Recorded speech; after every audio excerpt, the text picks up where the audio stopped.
जय हिंद सभी बच्चों। आज पढ़ते हैं समतल दर्पण। समतल दर्पण क्या है?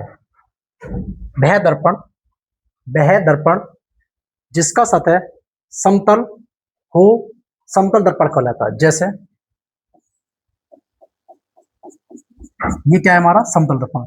वह दर्पण जिसका सतह सतह मतलब कि ये वह दर्पण जिसका सतह समतल हो वह समतल दर्पण कहलाता है।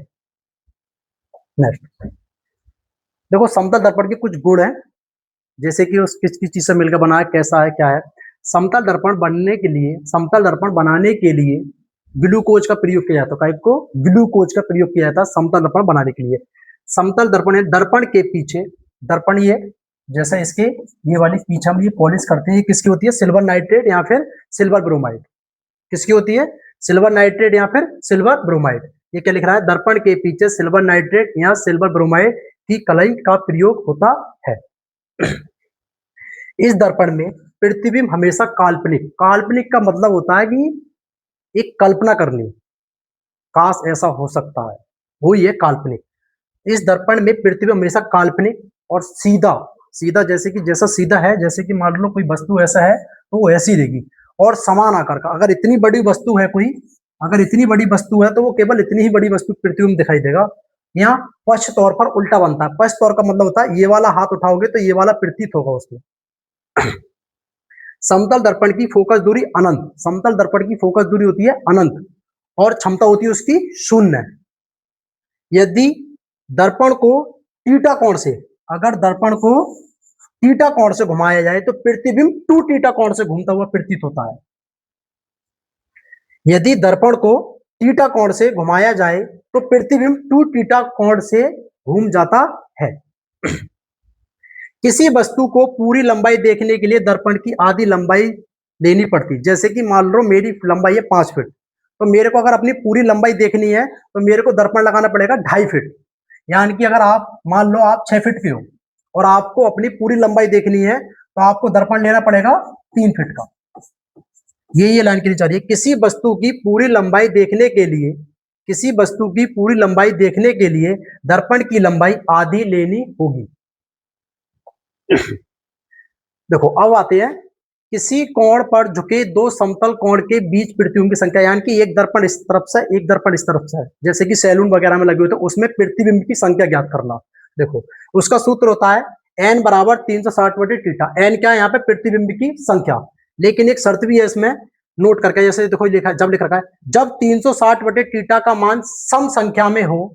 जैसे कि मान लो जब कैसा, इसका मान लो 360 बटे हमने 90 डिग्री लगा लिया तो 9 0 से 0 9 चौक 36, यानी कि 4 आया। पर इसमें से हम एक माइनस करेंगे क्योंकि ये क्या है? सम। ये 4 क्या है? सम। सम 4 क्या है? सम। क्यों माइनस करेंगे? क्योंकि इसलिए माइनस करते हैं, यहाँ पे होता है हमारा ओवरलैपिंग का केस, यहाँ पे होता है ओवरलैपिंग। तो जब 360 बटे थीटा का मान सम हो तो एक घटाया जाता है, विषम संख्या आए तो एक नहीं घटाया जा सकता। यानी कि सम आएगा तो एक घटाएंगे और विषम आएगा तो नहीं घटाएंगे। जैसे देखो, दो समतल दर्पण के बीच 40 डिग्री का कोण बनता है तो प्रतिबिंब की संख्या, यानी कि दो दर्पण है, एक इधर साइड एक इधर साइड, उनके बीच कितने डिग्री कोण बन रहा है? 40 डिग्री का कोण। तो इसका सूत्र होता है n बराबर 360 बटे थीटा। यानी कि तो हमारा यहाँ पे कितना? n बराबर 360 और थीटा का मान कितना रखा है? 40। 1 0 से 1 0 और 4 9 36, तो यानी कि n बराबर 9 और 9 क्या है? विषम संख्या। तो इसका मतलब यही आंसर। ठीक है, नेक्स्ट आओ। दो समतल दर्पण के बीच 90 डिग्री का कोण बनता है तो प्रतिबिंब की संख्या। इसका मतलब यही है कि सैलून में दो दर्पण लगे हुए, इस साइड और इस साइड, और वो कितने डिग्री पे लगे हुए हैं? 90 डिग्री पे। और उसके बाद उसमें जो प्रतिबिंब जो बनेंगे वो ज्ञात कर रहे हैं अपने। तो n बराबर, इसका सूत्र है n बराबर 360 बटे थीटा। n बराबर 360 बटे थीटा। तो n बराबर 360 बराबर थीटा का मान कितना रखा है? 90। 1 0 से 0 1 और 9 4 9 चौक 36, तो यानी कि n का मान कितना आ गया हमारा? 4। और 4 क्या है? एक सम संख्या। 4 क्या है? एक सम संख्या। तो फिर हम एक माइनस कर देंगे तो n बराबर 4 माइनस 1 बराबर 3, यानी कि आंसर कितना आ गया? 3। एक क्यों माइनस करा? क्योंकि इसमें ओवरलैपिंग का केस होता है। ठीक है, नेक्स्ट।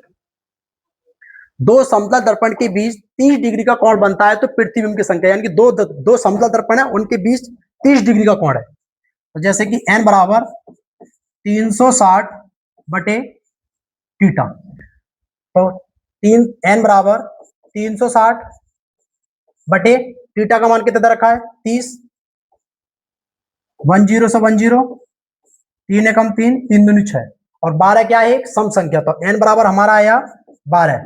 पर हमने बोला था अभी जो कि अगर सम संख्या आएगी तो उसमें से हम एक माइनस करेंगे, तो n बराबर 12 माइनस 1 बराबर 11। ठीक है, देखो ये लास्ट क्वेश्चन ये शायद, दो समतल दर्पण के बीच 60 डिग्री का कोण बनता है, यानी कि दो समतल दर्पण है और समतल दर्पण का दो, यानी कि प्रतिबिंब संख्या ज्ञात करने का सूत्र क्या होता है 360 बटे थीटा बराबर 360 बटे 60, 0 से 0, 6 छंग 36 और 6 क्या है एक सम संख्या, तो n बराबर 6 माइनस 1 बराबर 5। ठीक है, एक और बचा है, दो समतल दर्पण के बीच 120 डिग्री का कोण बनता है तो प्रतिबिंब की संख्या ज्ञात कीजिए। यानी कि दो समतल दर्पण है और हम प्रतिबिंब की संख्या ज्ञात करने का सूत्र है n बराबर 360 बटे थीटा, तो 360 बटे 120, थीटा का मान 120 है और 10 से 10, 12 या 36 पर n बराबर 3, इसमें से क्यों नहीं घटाएंगे क्योंकि ये क्या है 3 क्या है एक विषम संख्या, 3 क्या है विषम संख्या, तो n बराबर 3। पर यहाँ पे ये n पता है क्या, n है प्रतिबिंब की संख्या, n क्या है प्रतिबिंब की संख्या, प्रतिबिंब की संख्या। यानी कि अगर हम दो समतल दर्पण लेते हैं और उन्हें 120 डिग्री कोण पे लगाते हैं तो उनमें कितने प्रतिबिंब बनेंगे, ओनली 3। ठीक है, मिलते हैं नेक्स्ट अगली वीडियो में, सभी को मेरा जय हिंद। बंद कर।